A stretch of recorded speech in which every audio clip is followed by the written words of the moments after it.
I am Dr. Bryan McElroy. Dr. Bryan, thank you so much for being here.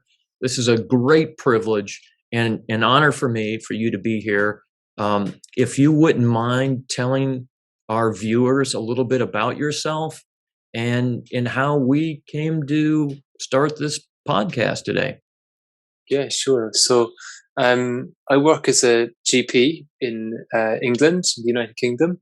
I'm originally from Ireland, and I have an interest in mental health and a real interest in everything from the most distressed people, or people with the most unusual beliefs, to the other end of the spectrum where people find true and lasting and sustained happiness or peace of mind, or live more what I would like to describe as awakened lives. So they're kind of clued into something that's kind of hard to put your finger on or hard to describe.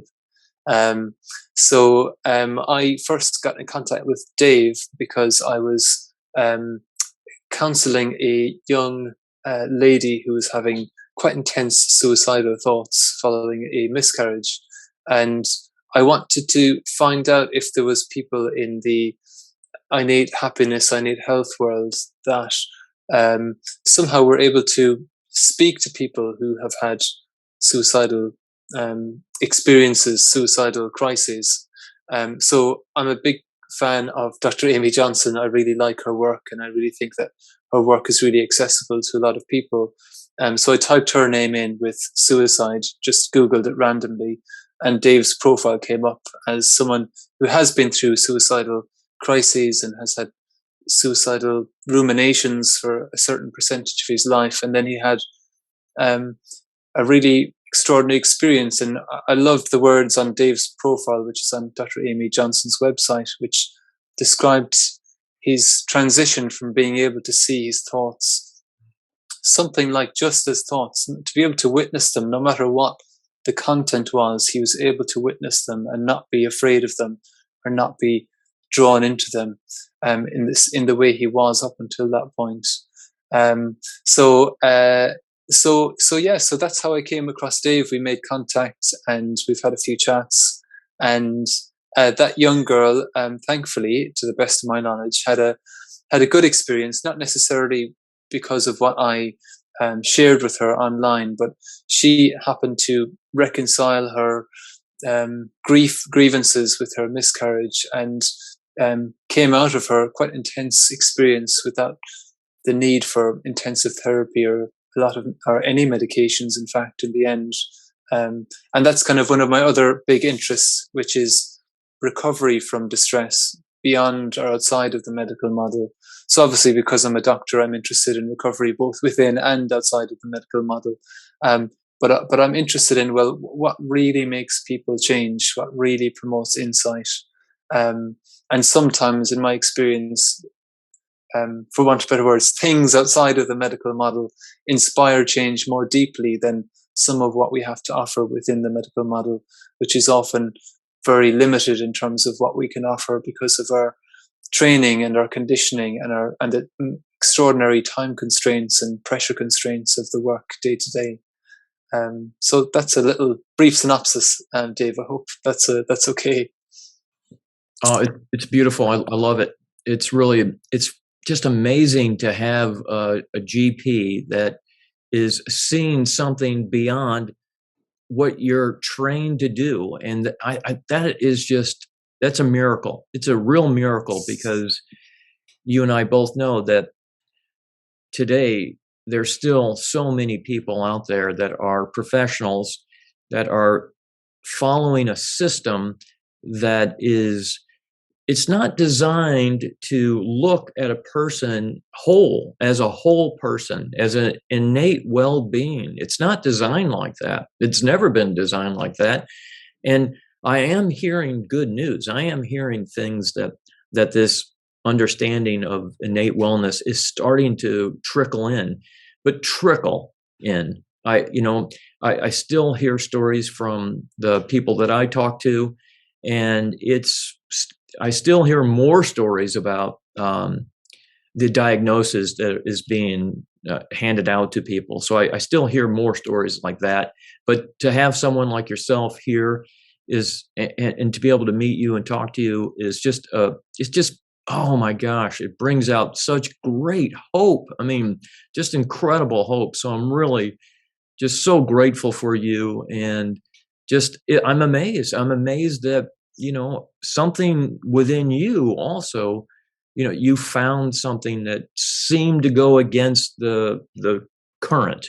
Do you know what that was, or where that happened, or? Yeah, it probably stemmed from a few things.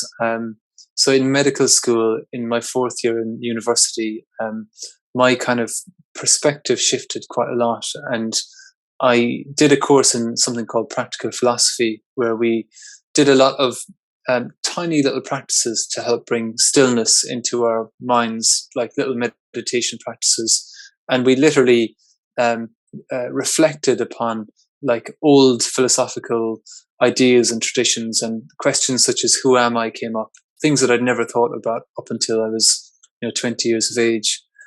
And I started to have some extraordinary experiences. I started to have experiences of extraordinary connection with nature, and this kind of sense that there was something beyond the kind of material world that I was used to. And so my priorities kind of started to shift in ways. So I became less interested in getting drunk and um, having kind of traditional college student fun, and more interested in spending 2 to 3 hours on my own, walking in nature, looking in a very deep way at rivers or trees or flowers, and being extraordinarily content in myself and in my experiences, but also found it extremely difficult to articulate to my kind of peers at the time what on earth I was experiencing, because it was so unusual. But it was great to have the practical philosophy group to kind of share. And then in my first year working as a doctor, I worked something like 60 to 100 hours a week. And my humanity and my vulnerability really just took over, I guess. I think I was quite sensitive, and was exposed to, attitudes of bullying and very unhealthy working conditions by anyone's standard, I think. So in my kind of coping mechanism at that time was to binge eat. I just gradually started to gravitate towards food and started to eat copious amounts of food, usually around midnight, to the degree that I would almost get sick, or sometimes get sick like 2 to 3 hours later. Further disturbing the really small amount of sleep I was getting, because I was often doing a lot of night duty.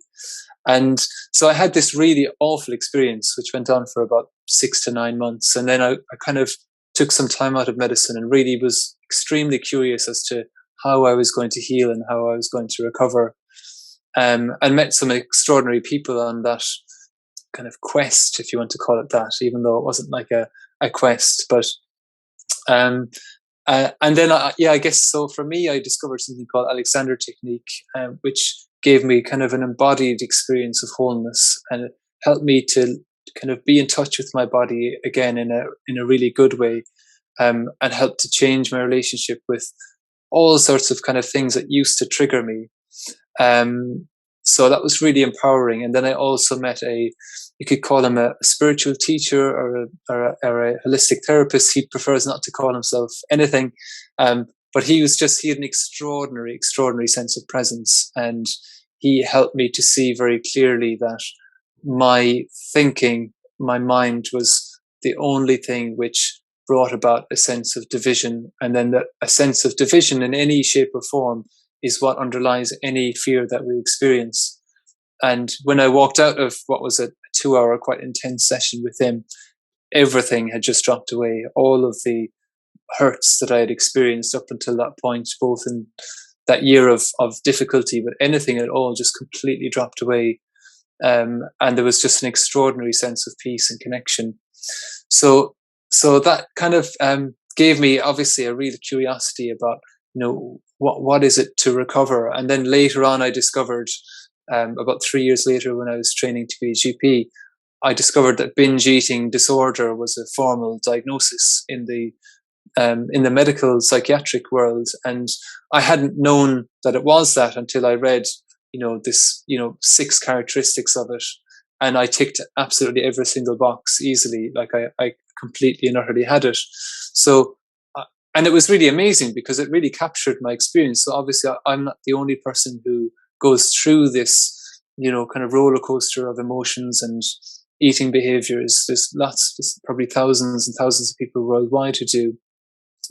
But obviously, I had recovered without ever even knowing I had this disorder, for want of better words. And then when I looked at how it's supposed to be treated, it's supposed to be treated with a combination of therapy and sometimes with medications, antidepressant medications.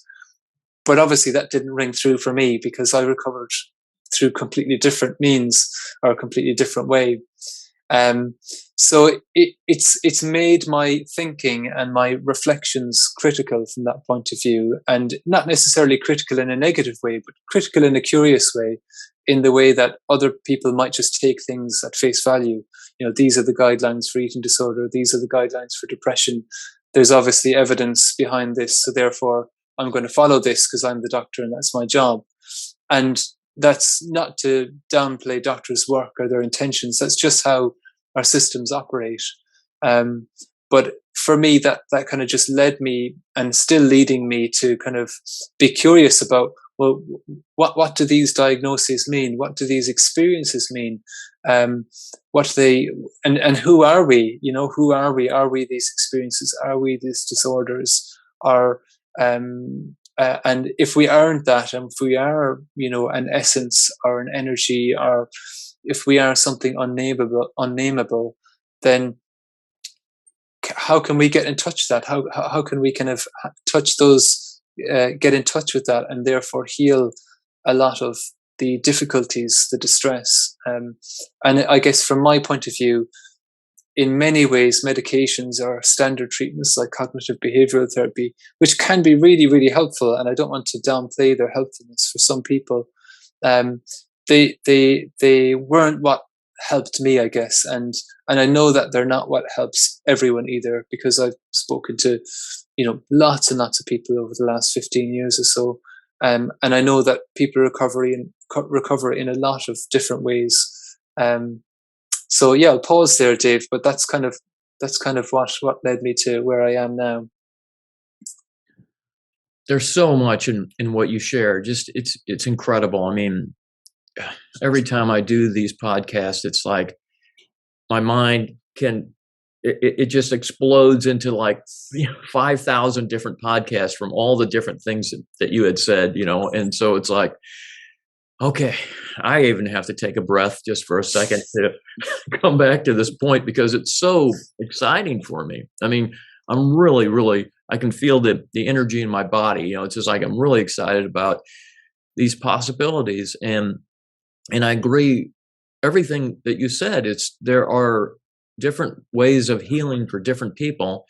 And I just talked to a person today who has severe depression and is on a lot of medications, and she wants to be healed. And I love that understanding, just that understanding by itself, the feeling of I want to be healed, and the wisdom of going outside of herself and seeking from professionals, looking for, hey, can you're trained to do this, whatever this is, can you help me? And so that just the drive to go and get help is beautiful. And everybody heals or finds their wisdom and clarity in different ways, and some don't. So I do appreciate the balance here. And sometimes I get off balance a little bit, because I'm, like you said, we discovered something beyond that system. The system is that you go to a doctor a specific type of doctor. You tell them the experiences you're having. They look at through a book. They find the experiences that you're having. They point to one word. They give you that word, and they say, "That's okay. This is who you are." And it's unfortunate because, like you had said earlier, when you had all of a sudden in your life you had a question, it's like, well, who am I? And it didn't seem to come up earlier in your life, and all of a sudden it appears. And then what a great thing to explore. Well, who are we? Are we our thoughts in our head, or are we something more? And that's beautiful in itself. And the people I talk to are searching for that. And the just knowing that even yourself came across something, you had a 2-hour conversation or a meeting, and something within you, it wasn't that person forcing you to have clarity and wisdom and insights, but something within that moment, within yourself, you experienced something.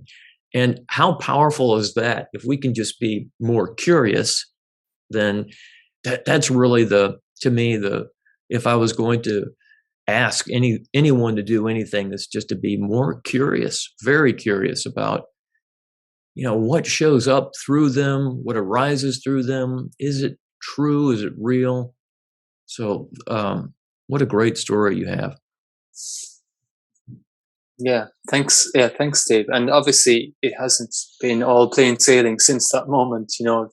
I've ridden different waves throughout my life, and I guess some of the challenge for me has been reconciling, how the medical system works and how I can find my place in that. And at times I've struggled with that, and more recently I'm dancing with it more, for want of better words. So I'm not resisting it. I'm kind of going with it, and I'm working with it, and I'm trying to understand my colleagues' points of view. I'm trying to understand why the system works the way it works, and I'm also trying to share what I can in terms of what I understand, how I understand I work, and how other people work. And yeah, and I guess the other thing I would say, just to reflect on one of the things you mentioned, doctors are really different in how they approach people. So some doctors will say quite bluntly, "Oh, you're schizophrenic, or you're depressed." But a lot of doctors won't say that. A lot of doctors will have more sensitivity, and they'll know the implications of their words, and they will say something like, "You're having an experience of depression," or they'll put it more sensitively, and they'll frame things more sensitively, and they'll frame the treatment options or the options going forward more sensitively and less clinically. And that's one of the difficulties I have in terms of the mental health system, the way it is at the moment. A lot of people working in it see it as very clinical. It's a clinical practice, similar to a heart disease or kidney disease. You need to have a very professional stance, and these are the steps that you take. But and I know from Dr. Amy Johnson's work, or so many others, where they take a very, very different approach, where it's not clinical at all. It's all about a shared human experience that we all have. It's all about the basic building blocks of experience, thoughts, emotions, the energy that pervades life and that runs us, whether we, that gives us life, whether we like it or not. The energy that brings the sun up in the morning and brings it down at night, or spins the planets. And that's very non-clinical language. That's a whole different genre. It's like you're going to a romantic comedy, or you're going to a sci-fi movie. It's like you're going into two completely different worlds. But yet, in terms of mental health, they're in a sense, people are offering two very, very different things to people who might be seeking the same thing as you described, seeking healing, seeking less distress, seeking more peace of mind. So it's a really interesting world we have at the moment, and as you described, you can see it, that people are still getting diagnoses very quickly, within a half an hour, walking out with a prescription for pills and a follow-up appointment, and may actually have follow-up appointments for the next 5-10 years or a lifetime.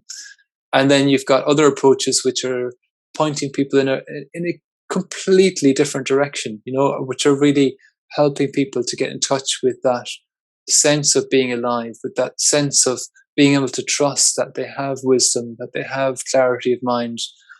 But actually, it's kind of, for want of better words, temporary distorted thinking that has caused them to go off track in a really unintentional, innocent way, that it's just created sometimes a volcano of distress, a volcano of turbulence, both for themselves and their relationships and their lives. But actually, it's coming from a place of believing the inner narrative, the inner voice. And it's one of the questions I often ask people I work with, patients, when I'm a GP. What's your inner voice saying? What does your inner voice comment about you or the world you live in day to day? And I may be mistaken, but I don't think a lot of doctors ask that question. And for me, it's one of the most fundamentally easy but insightful questions that you can ask, because you get a complete insight in a moment into that person's world. And for the most part, if they're talking to me as their GP, they're in enough distress to usually be saying things like, well, my inner voice tells me I'm useless, I'm worthless, I'm no good, nothing I do is any good. It's usually really, really negative and extreme things. And they may have been to therapy and they may have been to a doctor before, but they haven't seen that voice is what that voice says doesn't necessarily have to be true at all, at all. And a lot of how we operate and how a lot of us operate is through habitual beliefs, through thoughts that we've thought so much they've become beliefs, whether we're conscious of them or think of them as beliefs or not. And when you can see them as Dr. Amy Johnson beautifully describes as energy, they're nothing more than energy, transient energy that we somehow have mistaken for who we are, both the voice being who we are, but also what the voice tells us about ourselves, that very kind of limited description is who we are. We're a worthless piece of rubbish that's not capable of anything. Somehow it limits us to something so minute and so awful in a sense. I often joke with patients that if that inner voice was, if our best friend was saying what our inner voice says about us, some of the times they wouldn't no longer be our friend. We would have disowned them a long time ago. But it's obviously, I was going to say it's less straightforward than that, but sometimes it is less straightforward than that. It's not easy to just give up believing everything that your inner voice says. But then in some instances, people do. People literally have an extraordinary insight and they stop believing all those thoughts.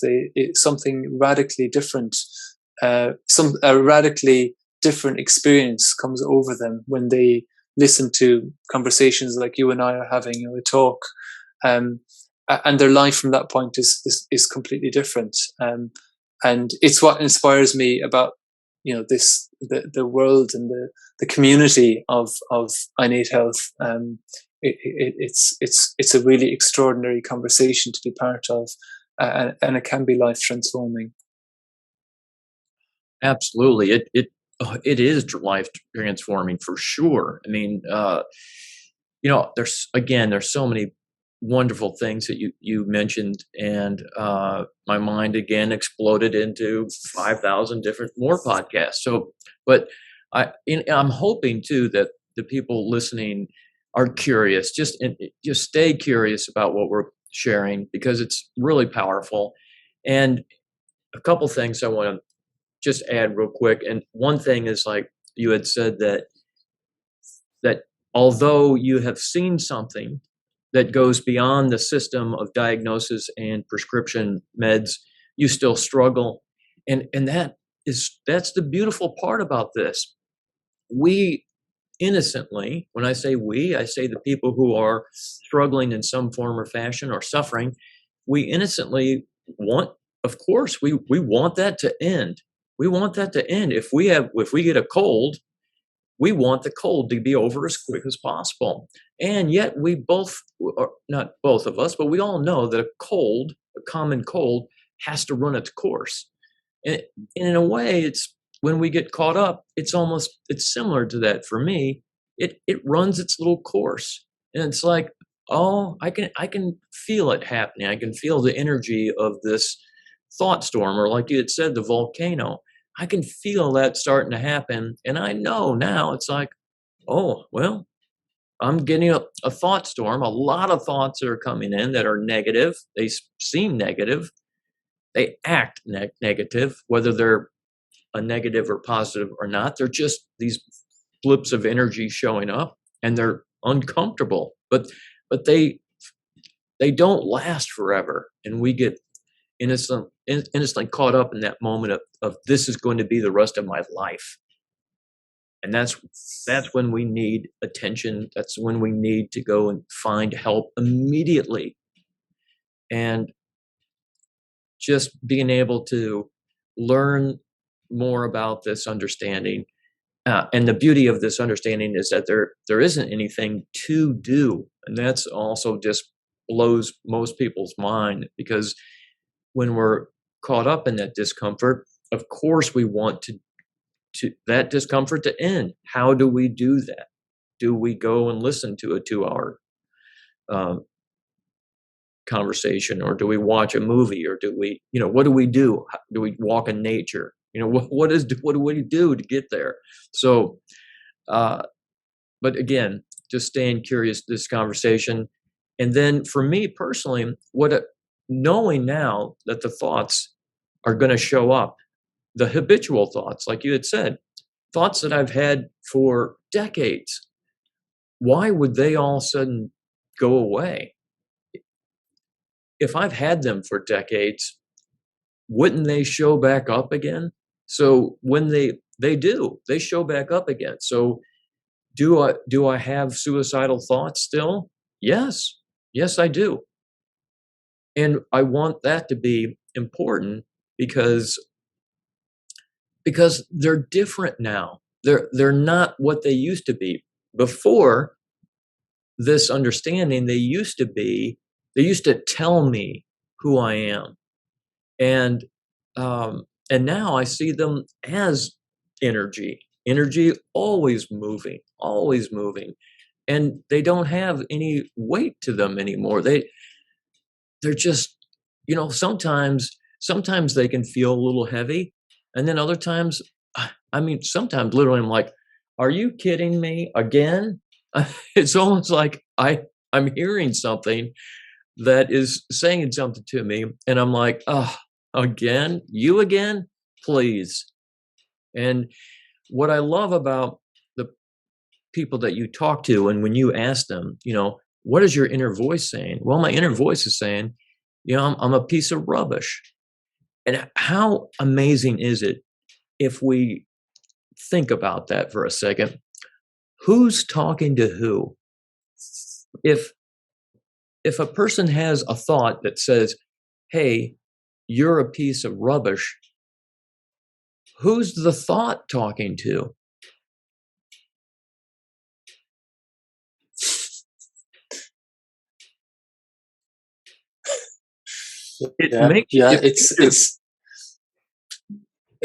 It's extraordinary, and it's an extraordinary thing to when you first notice, or not when you first notice, anytime you notice that you're the witness of those thoughts, and the witness is just another word, because there's nothing to describe that noticer, there really isn't. But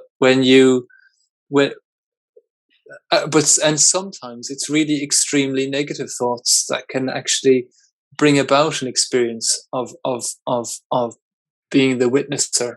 Sometimes if for whatever bizarre reason, sometimes it seems, or it appears to be, that people, for want of better words, need to drop into a very low place before they get to sense that there's a space between who they are and that stream of endless chit chat, that chatterbox. And but then if if that space comes in, and that's what happened when I was a medical student, and um, it, you kind of get a sense of just this extraordinary silent presence where everything happens, like everything, like your chit chat happens, but also it's the space that leaves grow, it's the space that rivers run in, it's the space of the sky, it's the space of everything, and it's always been the space. And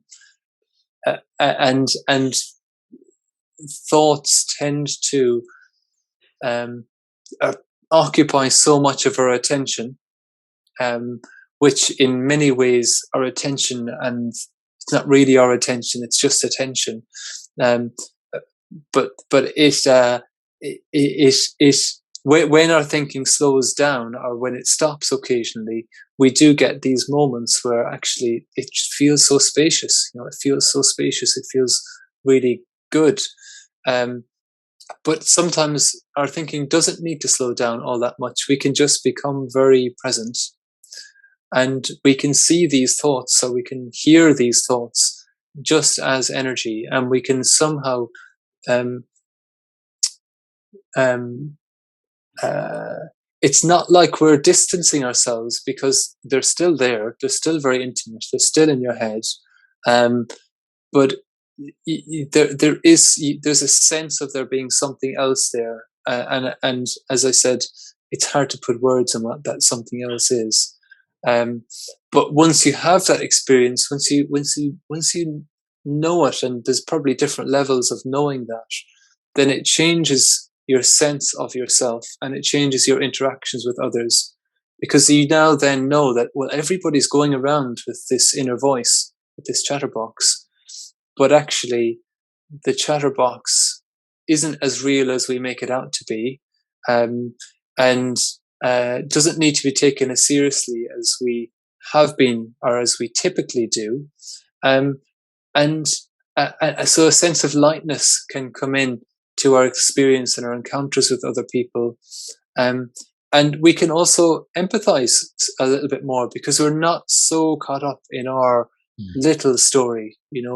If we have the sense of, for example, social situations are scary and they trigger me, and other people, that person over there doesn't really like me.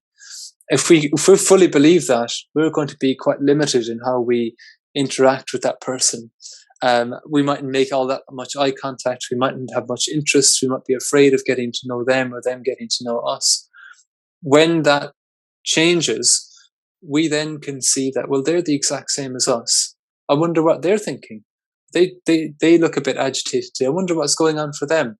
We can have this lovely curiosity about one another, that can bring about more connection, rather than rather than believing that very limited story about who we are and who everyone else is. That can become very concrete. People can live in very, very limited worlds, and believe that people, that Mary is a drama queen, and she doesn't like me, and that's Mary. That's her put in a box. So therefore, I'm going to have nothing to do with her. And when you can see beyond that, you see this extraordinary living human being who's right there. Whatever she's going through, and whatever she typically brings to the table, you can see her in a different light. You can see past her possibly self-imposed limitations, and it just changes your relationship with yourself and everybody, or it has for me at least. So extraordinary things can open up when that relationship with one's inner voice, and one's the emotions that are generated from that, believing that inner voice change, it can really be life changing. And I guess that's kind of the theme that's coming up, isn't it, in this conversation? I love what you're saying. I remember back in the days when I had, it's hard for me to say this. I mean, it's hard for me now to say that I had depression, but if the story if the story was real for me when I had depression, then I guess I had depression, even though now I know that I never had it. So it's difficult to navigate that where I was, but I would say that during the times that my belief around depression was real, I had compassion for nature. I love nature. I grew up in nature. I was big into camping and hiking and canoeing. Uh, and I loved that. And I loved animals, and I was compassionate about animals. But not knowing what the stories were, not knowing what the thoughts were around myself, I didn't have compassion around myself. It didn't feel like that until recognizing how our thinking works in this amazing way that we share and to the best of our ability. Then all of a sudden I realized, oh my gosh, I mean, I have such immense compassion for myself because of these thoughts that show up that are like, they're in a way, just hear me out, they sometimes are separate from me. And like you said earlier, which was perfect, there isn't a separation. There isn't it's all this one thing that's happening all the time simultaneously. And yet it felt like, there was a separation between who I was and these thoughts that show up, and having compassion around that, and having, like you had said about Mary, seeing that she's also experiencing her thinking. All of a sudden I have so much more compassion, not only for myself, but for everyone. It's amazing to know that this is happening through all of us. And we're all innately, it took me a long time to figure out what the word innate meant. It was like, what does innate mean exactly? And the best I can think about it, it's whatever is beyond our stories. So it's like the core of who we are. If we could go inward deep enough, whatever that means, there would be something that's beyond our imagination, that's just so a gorgeous formless energy in a way. That's who we are. And then we have this big beautiful brain, and the brain, I love to say, the brain has a mind of its own.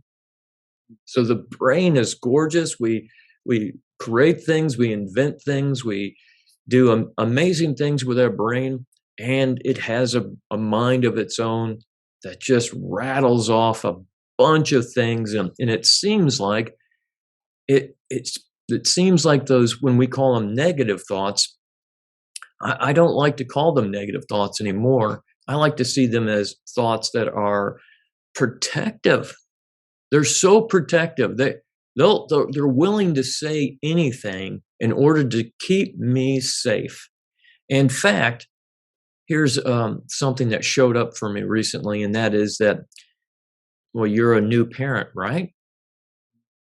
But you had parents before, and before that we had grandparents. But a parent, for instance, sees you doing something that they think is dangerous.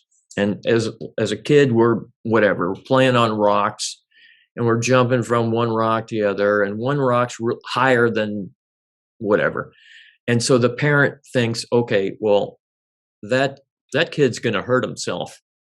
And so the parent yells at the top of their lungs. They yell to get off that rock. And in that moment of yelling, you would think that that's anger, but it's out of love. It's out of love for that child, not wanting to, not for that child to hurt itself. That parent yells and mad, very mad and angry, to protect the child. So I wonder sometimes if the thoughts that show up that we, innocently label negative, if they're not compassionate in a way. They're thoughts of compassion that are saying, hey, I don't want you to talk to Mary because Mary doesn't know you. Let's stay here. Let's back off from this party. Let's leave the party altogether. Let's go home. Let's stay as small as possible, so that we just stay safe. And there's an illusion in there. There's an illusion in there that's innocent. It's not out to get us. Those negative thoughts that we experience are not out to get us. They're not out to tear us down, because again, we have to look at who who are the thoughts referring to. So it's a beautiful conversation, and it's so important. And I hope that millions of people see this who are suffering and struggling, of course. I mean, and that's okay. The struggling and suffering is okay when we see that is a part of who we are. That's a part of who we are. There's so many amazing stories of people who have gone to very deep and dark places in their lives, and they have come out the other side, not knowing they'd even make it to the other side, but come out the other side and have just extraordinary stories. So, yeah, I love that question, Dave. Who are the thoughts referring to? I think I might use that or steal that one if there's such a thing. But that's a really, if you take that not at face value, if you really use that almost as an inquiry, it can lead you to that part of yourself that is formless, that is simply aware, that is simply alive. It's a really, really nice question. You were a part of a documentary recently. Would you like to explain more about that? Yeah. So I spoke as a guest speaker on a film called Medicating Normal, which is one of my other passions, I guess, really. And I don't want to speak negatively about people who prescribe medications, not people who take them, because people prescribe for what I believe is they're working in what they believe is their patient's best interests, the people's best interests for the most part. People who take medications, some people find them helpful for differing reasons, so I don't want to encourage people to stop or anything like that. But this documentary, I guess, does a really good job at highlighting why it is that we have this issue where 1 in 5, 1 in 6, 1 in 7 people are taking a mood or thinking medication, a medication that affects their mood or their thinking, and they have different labels: anti-anxiety medications, antidepressant medications, antipsychotic medications, and every person experiences their effect differently. Some people have a more positive experience, some people have a much, much more negative experience, and that's what this film is highlighting. Both that the medications can have a lot of negative effects. So, for example, some people in the film describe feeling suicidal for the first time, never feeling suicidal until they started the medication. And also people find it sometimes extraordinarily difficult and painful to stop the medication, to withdraw from the medication. And it highlights the lack of knowledge and skill of prescribers to withdraw or help people withdraw from medications. And it also highlights, being honest, the kind of the conflicts of interest within the medical world and the medical industry, and how pharmaceutical companies can put out information that distorts the messages that doctors receive and then patients receive about the effectiveness of a medication, when actually they only show the results, for example, after 8 weeks of a trial rather than after 6 months or a year. And the results after 8 weeks are that people's anxiety are much lower, but the results after 4 months or 6 months or a year is that people's anxiety is much worse as a result of taking this medication regularly. So it's a really, really amazing documentary. I highly recommend it. And and it was a privilege to speak as a guest speaker, and it's one of my areas of interest. So I'm really interested in helping my peers and my colleagues learn about alternatives to jumping straight into a prescription medication and all that involves. And also, when people are taking prescribed medications, well, how exactly do they work? What do they do? And that will, as I said, be different for everybody, but often there's common themes. So, for example, antidepressants can take the edge off emotions, positive and negative, but they have their own limitations and they have their side effects. And then how can you help someone safely come off those medications without having to go through unnecessary painful experiences? And there's a growing body of evidence, a lot of which comes from the ground up. So people with lived experience who have tried to come off medications and have learned to do it in a very, very slow, gradual, safe way. So that's, I guess, a little bit of that world in a nutshell, Dave. Yeah, it's something that does affect a lot of people. It touches a lot of people's lives, as I said, in different ways, sometimes in positive ways, sometimes in much more negative ways. I appreciate that. And I'm so glad that you were a part of that documentary, part of the panel to talk about that. That's very important and helpful because I have my own story around medications. And I would agree with what you said about the initial idea. So my story was looking for, I was desperate and I was looking for a way to end my suffering.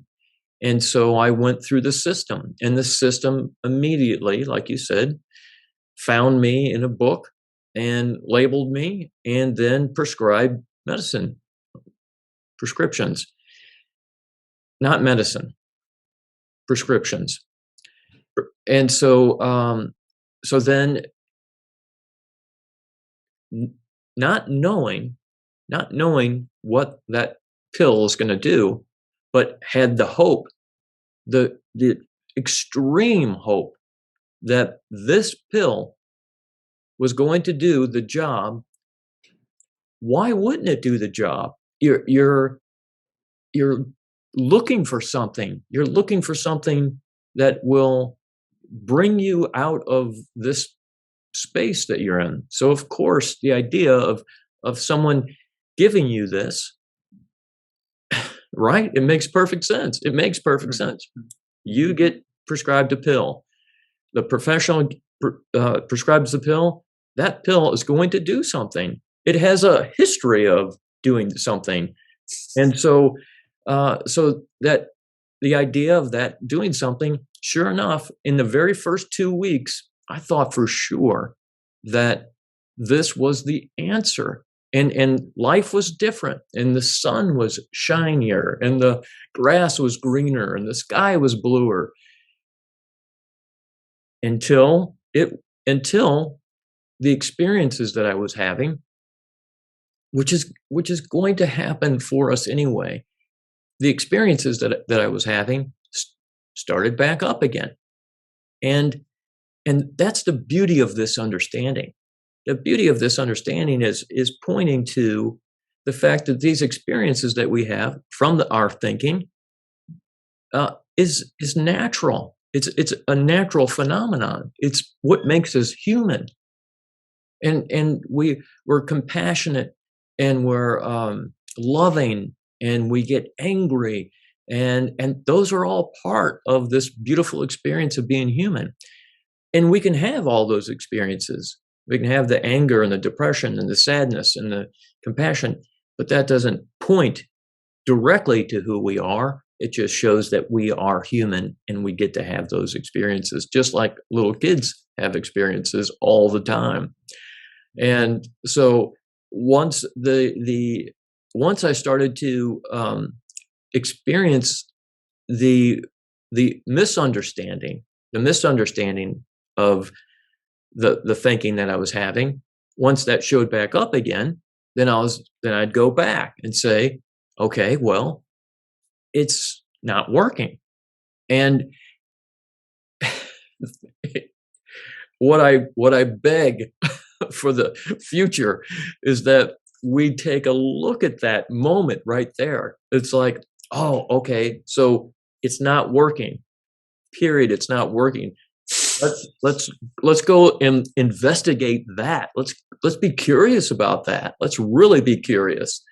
I would, really I wish that who's ever handing them out, the prescriptions, would just be a little bit more curious at that moment when they're not working. Versus for me, they said, we understand. You need to up the dosage.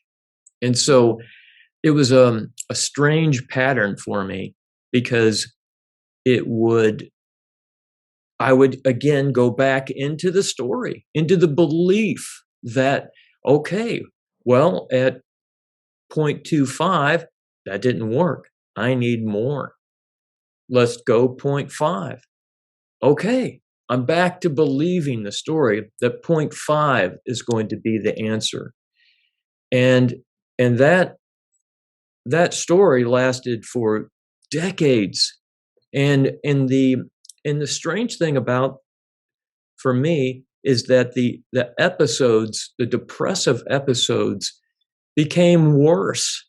So at 0.2, they were this size, and at 0.5, they were this size. It's like, it's such a strange phenomenon to see in my own life how they would increase, and it got to the point to where it was like, for me, it was like, I don't want to ever go to the doctor again, because again, the story now is, well, if I go and say something to the doctor is going to up the dosage. I started at 0.25 and now I'm at 400. And it's like, there's going to be a breaking point at some point. And I'm only sharing my experience. I'm one person, but I do want to share it with people, because what we're sharing here is more powerful than any drug that's out there. And I firmly believe that from my point of view. That's all I'm saying. So there is a great, great love that is who we are innately. And if we can just be curious, more and more curious about that, and stay in these conversations, because really, literally, that's the story that you shared and the story I'm sharing came from our own insights. We heard other people speaking. We did, and we listened to other people speaking, and we listened to the stories that other people share, and the struggling and the suffering. But it still came from within us. So there's a real power in who we are, and in knowing that we all of us have amazing wisdom, love, and clarity within us. We really do. Thanks, Dave, for sharing. And yeah, I share that wish, I guess, for prescribers for doctors who prescribe, for anyone to really ask themselves the question, well, if it's, as you said, if it's not working, whether it's the first time you come back or the 10th time, that people start to ask themselves, well, what could be going on? And it's, I guess, in one sense, it's easy for me to say, or for us to say that, because we're not working in a clinic and all our colleagues aren't on this similar wavelength that this is what you do. The guidelines say this, you're still depressed or you're more depressed, therefore we up your dosage. This is what I've done exams in, this is what I'm completely and utterly trained in. And people would almost believe that it's unethical not to do exactly how you were treated, if that makes sense. It does make sense. It makes sense. But it also makes absolutely no sense when you describe what actually eventually happened for you. You realized that this wasn't working, and this is the case for lots of people. They're going to the doctor for, lots of different reasons, but essentially, typically, they're struggling. They're struggling. They're very anxious. They're very fearful. They're overwhelmed. Their mood is really low. They're lacking motivation. They're lacking meaning. But actually, it's not due to some deficit in a drug. It's not because you're deficient in the drug that needs to be prescribed to make you more wholesome or make you more alive or make you sleep better. It's for, and in this understanding, it's because you've lost touch with who you are. You've started to believe the inner voice, which has completely led you off track, and you've started to believe that your experiences of yourself, that how do I put this? You've started to believe that everything that voice says about you is who you are. Everything that voice says about you is actually true. That you are worthless and you're not going to amount to anything, or that it is scary to walk into a group of strangers or walk into the workplace. We believe every one of those thoughts to be true, and when we can get a sense that the healing that's involved in realizing that that simply isn't true, that who you are is beyond anything that you think, beyond anything that you can think about yourself, that can be extraordinarily healing, and that's in I know that people, and I know people where the penny has dropped, and it's dropped like a ton of bricks. It's so big. It's such an incredible realization. And if you were to use the medical language for a moment, if you're deficient in anything, it's just that understanding. It's just that awareness that you're not your thinking. You're not determined by your feelings. They don't necessarily mean as much as you've felt that they mean up until a certain point. And that doesn't mean that you may not benefit from. It doesn't mean that you may still not benefit more from, for example, exercising more, from getting more sunshine, from changing your job, from changing how you work, for example, from working 50 hours a week incessantly to working 30 hours in a more balanced way. Doesn't mean that any of those practical things won't help alongside it, or any other things that may help when someone finds themselves in a place of deep stress or deep anxiety. And it doesn't even mean that for some people a medication may help them temporarily. It doesn't mean what we're talking about doesn't mean that those other things aren't helpful, is what I'm trying to say. But again, I guess what we're describing here is that there's a whole different genre. There's a whole different way of looking at distress and healing that is very, very different from the medical model, and is perhaps much more powerful, much more simple, much more practical, and has the potential to affect a lot more people. So I'm going to pause there because I feel like I'm rambling a little bit. And I want to go and say that, and I can feel this showing up for me, that even if I had my own personal experience with antidepressants, I am going to say, just like you said, when we feel that we need to somehow get out of our deepest and darkest moments, if antidepressants is the idea that may be the thing that at least gets you past where you are, then by all means, do what you find will, through your own wisdom. If your wisdom says, okay, look, I really need to get out of this now, then do whatever your wisdom tells you to do. But at the same time, if you feel that it's not working, please stay curious about that. If it's not working, then share that with whoever is prescribing it. But just push it, push that curiosity a little bit farther. Just be wary of the long term. That's the only thing I want to say. Just like, but I'm only speaking from my experience. just please stay as curious as possible about how thoughts show up through you. And for me, I love when my thinking shows up and says, you need to go do this. And it's like, how is my thoughts talking to me? Who's my thoughts talking to? When my brain starts the sentence off with you, not the word I, the word you. So my thinking shows up and says, you need to get outside and go for a walk. You're really anxious right now. It's like,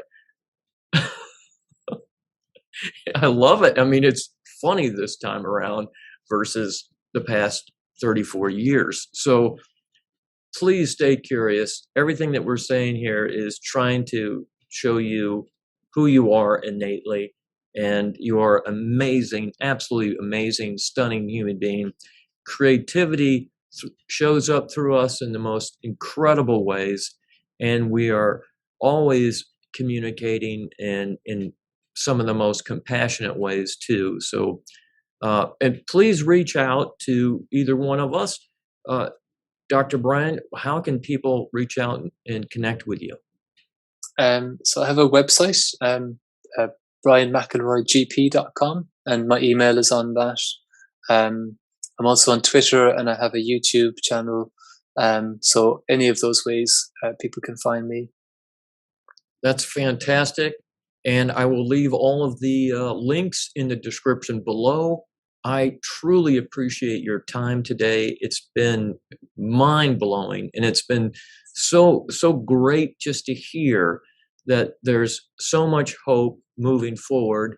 And I just applaud you for your service. I love the fact that you have seen something so deep that resonates within you, and it's just fantastic. I can't tell you enough how grateful I am, and I know that we'll be talking again soon in the future for another one. So thank you again. Thank you, thank you, thank you. Thanks, Steve. Thank you.